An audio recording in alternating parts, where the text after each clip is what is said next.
itu kalau objektif, real itu pasti yang didengar. Karena tidak ada ceritanya hak dengan batil itu menang apa? Batil. Dalam pepatah orang-orang sufi yang ahli hakikat, lato kotal zolam amanan nur. Nggak ada ceritanya segelap apapun gelap gulita bisa mengalahkan cahaya. Kamu di hutan kayak apa gelap gulitanya? Kamu bawa satu korek itu menjadi padang apa enggak? Padang tetap. Nggak ada gunanya semua. Gelap kayak apa kalau ada nur? Lato kotal zolam amanan nur. Makanya saya termasuk jenis kiai yang pede, percaya diri. Bukan karena saya merasa paling benar. Barang hak itu pasti menang, pasti didengar. Saya berkali-kali cerita, logika tauhid itu logika yang bisa dianalisis dengan cara apapun. Dan saya cerita di mana-mana itu. Sehingga ketika malaikat jumawa bahwa iman mereka lebih tangguh dari manusia karena mereka syahidu al-jannata wan nar. Mungkin sebagian malaikat itu ikut bikin neraka, ikut bikin surga. Tapi imannya tentang Allah itu manusia, kita yang di sini itu tidak kalah. Termasuk nyuwun sewu, sing biasa delok dangdut, sing biasa mancing gak jelas, sing biasa ngerumpi, sing biasa ngopi, ku imannya gak kalah dengan malaikat.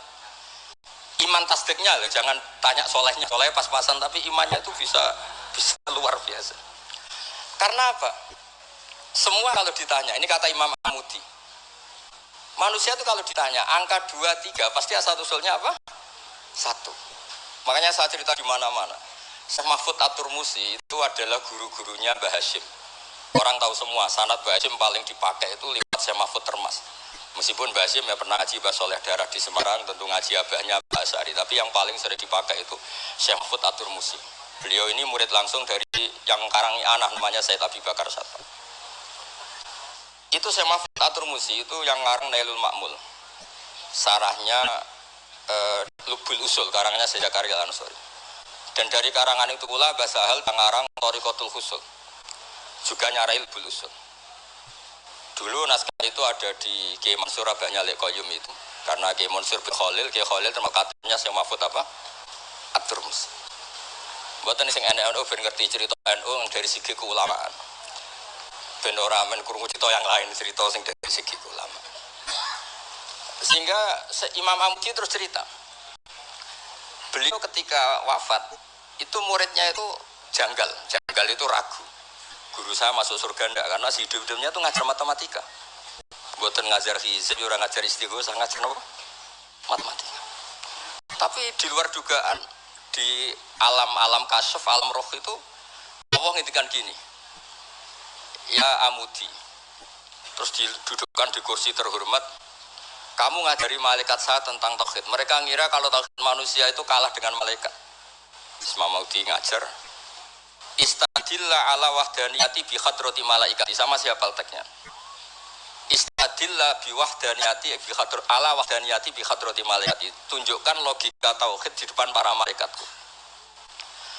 Malaikat mendengarin semua karena mereka enggak ngira ada logika yang menjadikan orang begitu yakin bahwa Allah itu al-wahidul ahadus somad, Allah itu esa. Imam Wahidi dengan gampangnya ngomong, Imam Amudi itu al-isnan wassalasah warrobi'ah ila malani hayatallah nisbatu dzalika ilal wahid nisbatul fi ilal asli. Hanya satu qadiyah. Angka 2, 3 sampai 1 miliar 1 triliun nisbatu dzalika ilal wahid. Kalau dibanding angka 1 semuanya nisbatul far'i ilal asli. Semua itu cabang, yang pokok adalah 1. Jadi alam kayak apa jumlahnya, kayak apa ruwetnya tetap dimulai dari 1, yaitu Allah al-ahadus.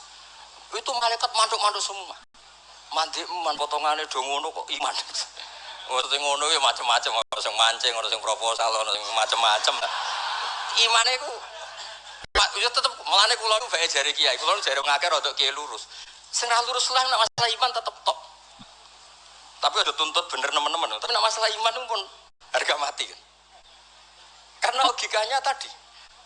Logikanya luar biasa. Kedua Imam Amudi gambar, terus kula kan ra iso gambar. Nah, Mbah saged Mbah dulu gambare saya. Wis angger gambar. Orang tuh gambar dinosaurus, gambar ayam, gambar gedung mesti dimulai dari 1 titik. Itu nuqtatil wujud. Iku isyarah ning al-ahadis somad ngene kok Allah Subhanahu wa taala. Makanya Quran dimulai bismillahirrahmanirrahim, dimulai dengan apa? Titiknya ba. Itu singkatan dari bi kana mana wa bi yakunu mayakun. Mulane kula suwun niki barokah ngaji jenengan harus yakin dengan keyakinan iman seperti itu, kalau kita mengalami problem ekonomi, problem politik, problem sosial, iman ini tidak bisa goyah. Karena berdasar wajib akli, berdasar wajib akli. Bahwa wujudnya Allah itu wujud yang berbasis wajib nopo akli. Hubungannya dengan akal, tidak dengan sosial. Kalau hubungannya dengan sosial kan orang Islam kere-kere, wah berarti Islam ra bener ya, berarti wong kere-kere. Tapi kere lah, masalah iman tetap ndabrek harga mati. Itu baru kayak pengajaran bahwa iman itu kategorinya masalah wajib nopo akli, bukan urusan sosial. Mulane kula nak disengi tiyang kadhe susah kula niku kuwatir kula, hubungan kula mek masyarakat urusan sosial. Nak tak tamoni utawa mertamu teng kula tak manggakno terus seneng, nak tak merno terus gedeng itu bahaya. Wong seneng wong apik kok berdasar servis sosial bahaya. Mulane kula terus kiai sing gak nampa tamu. Pancen tak jajal ben senenge nggo wajib akli. Tapi kula nu ra dikramat, lalah ra ngefek. Maksudnya nak sing ra pati kramat aja niru terus. Mboten iki cerita fakta, mboten guyon. Beberapa kiai ini rugus kalau orang nampak tamu kok ya guling tenan. Wah nak rakramat terusan jajal. Maksudnya kalau nih yakin bahwa agama ini harus dikawal dengan wajib akli. Sehingga pilihan beda dalam pilkada, pilpres, pilihan ormas nggak ngefek karena urusan iman urusan wajib nopo akli. Ini penting. Mohon kalau terus niki kalau niat mulang butuh niki sambil mulang. Mau dewe bamus kudune sing maca iku kuwe. Dadi kula niki sementara sampeyan maca niki butuh-butuh niki. Nggih mestine top kula wong tuwa kula. Kon kula terusno. Jados kalau antar mufassir ketika Mbah Bisri maknani dolan engkang orang ngerti itu langsung tahu betapa beliau itu belajar. Nggih kula waca guys di beberapa tafsir. Sing pokok-pokok. Karena yang baca ini sudah banyak di antarane Ki Haris Sodako teng Semarang. Pernah Mbah Kula, Mbah Muat teng kajian yang baca Al-Ibris itu banyak di Wonosobo keluarga Ki Muta itu banyak. Sehingga untuk makna urut monggo lah ngaji kalian tiang yang termasuk tentu namanya Mbahmu sendiri. Kalau waca kata wa wajadaka dolan tengene sawi diterangkan. Pertama di Jalalain. Amma anta alaihi minasyariah. Engkau itu tidak tahu syariat apa yang harus Anda ikuti karena di Arab itu ada sekte jahiliyah, ada agama yang lebih tua yaitu di Madinah ada Yahudi Nasrani. Nabi saat itu belum tahu harus ngikuti yang apa.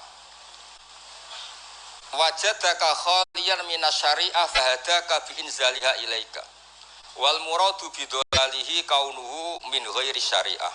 Walaysa al muradu bihi al inkhirafa anil haqqi. Jadi yang dimaksud dolan adalah Nabi tidak tahu harus ikut apa. Pas itu kan ada kelompok besar yang nyembah berhala, ada kelompok besar ya, ada Nasrani, Yahudi dan beberapa yang lain. Nabi nggak tahu harus ikut yang mana. Nah itu di situ maksudnya apa? Dolan, karena Nabi itu umi itu tidak tahu. Kemudian dikasih tahu Allah ini inna dina inda wal Islam. Ya clear ya, terus betapa alimnya Ki Bisri ketika milih dolan dimaknani apa? Sing orang ngerti. Jadi ada kan kok min awalil amri Ki Bisri kok maknani dolan wong sing tersesat. Beliau masih sugeng mungkin dikomplain Mbak Maksum Badawi Kiai Asum sing alim-alim mungkin di sini dikomplain Mbak Mabrur Kiai alim di sini. Berhubung sudah benar maka dibiarkan beredar. Ya akhirnya laris. Oh coba kan royalti ini rapi cilik. Laris maknane amanafu, aja terus hasilnya duwe akeh. Ora oleh Mbak Kasum dosa. Ya laris maknane apa? Amanafu manfaate akeh. Ojo artine laris berarti hasilnya akeh. Jahiliyah pikiran niku jahiliyah. Same-same ojo diutek ngono rapi. Oh, tak mau tenan uteke ngono. Kersane ngertos tenan. Jadi kalau antar mufassir itu satu kata, misalnya begini. Saya cerita pentingnya nahwu. Misalnya maknani bismillah. Itu orang nahwu lebih berdebat begini. Bismillah itu kelawan nyebut asmane Allah. Yang kamu mintai tolong itu Allah apa namanya? Ngono wis dadi bahasa. Ya Allah. Akhirnya terus dimaknani bismillah kan asma kang yaiku Allah. Berarti al ismu ainul musamma. Itu orang nahwu. Tapi kalau orang balaghah ndak, lebih jelimet. Orang Arab itu kalau hormat sama seseorang itu enggak etis kalau nyebut langsung. Misalnya saya hormat Mbah Mun atau hormat Mbah Mus. Bi hadratis syekh, bi majlisis syekh. Yang kamu hormati itu majelisnya apa orangnya? Majelis itu tempat duduk. Saya datang ke majlis syekh. Kamu majlis itu kursinya. Kamu ngaji sama kursi apa sama syekhnya? Syekh. Tapi orang Arab ketika hormat seseorang itu bilang hadratus syekh, majlisis syekh, maqamus syekh. Nah, karena Allah itu begitu terhormat, maka bukan langsung billah tapi apa? Bismillah. Itu ala adatil Arab ketika hormat itu dimulai dari sesuatu, misalnya bi hadratis syekh, bi majlisis syekh. Jadi ilmu itu sampai sejelimet itu ya sama-sama masuk akal. Karena memang ditulis oleh orang-orang yang luar biasa.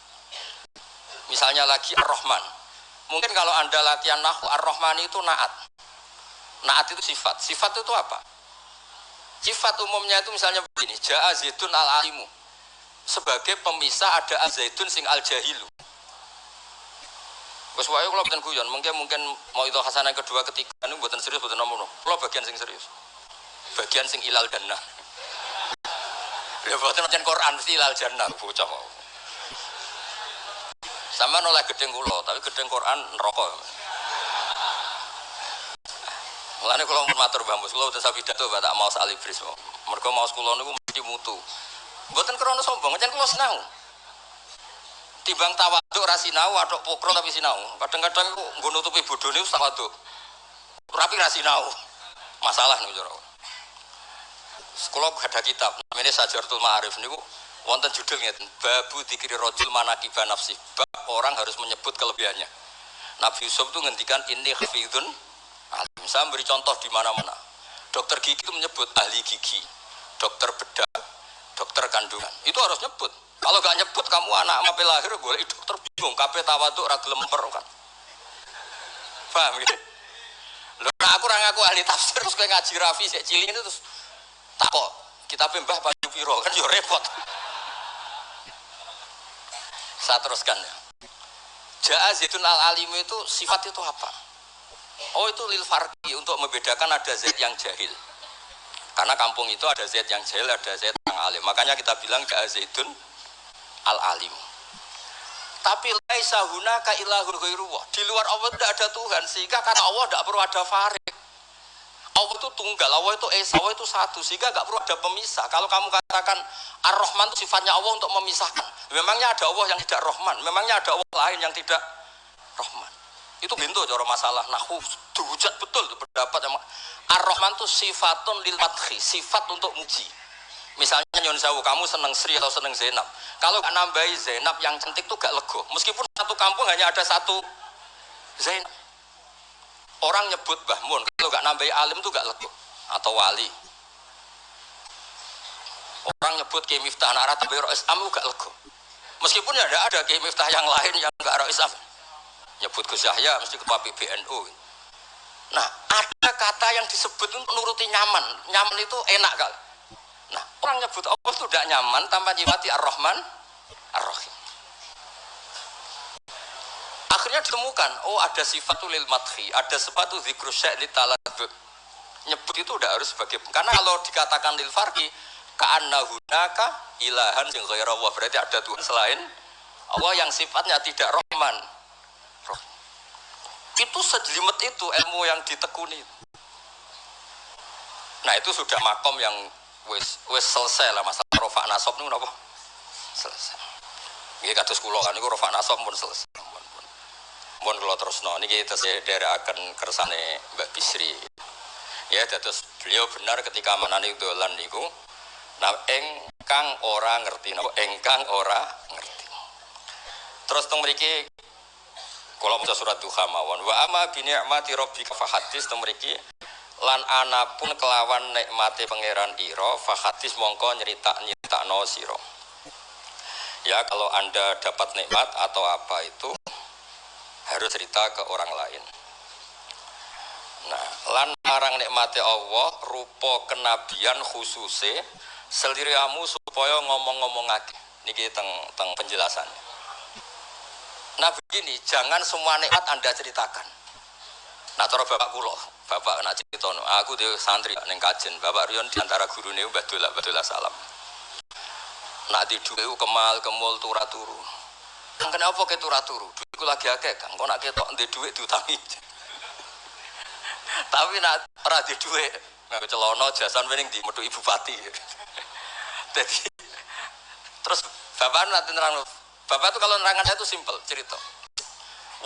Saya tuh dulu heran sama bapak. Bapak tuh senengannya kancan wong mlete, sulurnya dijagal. Wong mlete itu kalau yang nggak paham kan jenenge sombong. Ini bapak suka kancan wong mlete, wong melarat wong mlete itu seneng. Setelah saya jadi kiai ternyata seneng kancan wong mlete. Karena kok hidup tuh selesai. Ora enak aku sudah di bupati, esuk-esuk ngantor, ribet, enak jadi wong cilik, ngopi, mingkrang bebas. Pokoknya pukul-pukul dhewe. Ora enak jadi menteri di atasan presiden, sing ngene iki bebas urip. Tangan-tangan memang cara dia nompo kodok-kodar ya mlete ini. Jangan-jangan cara Allah itu tidak mlete, tapi penerima kodok kodar, penemat kodok kodar. Jadi kalau saat ini di sekelilingi wong mlete.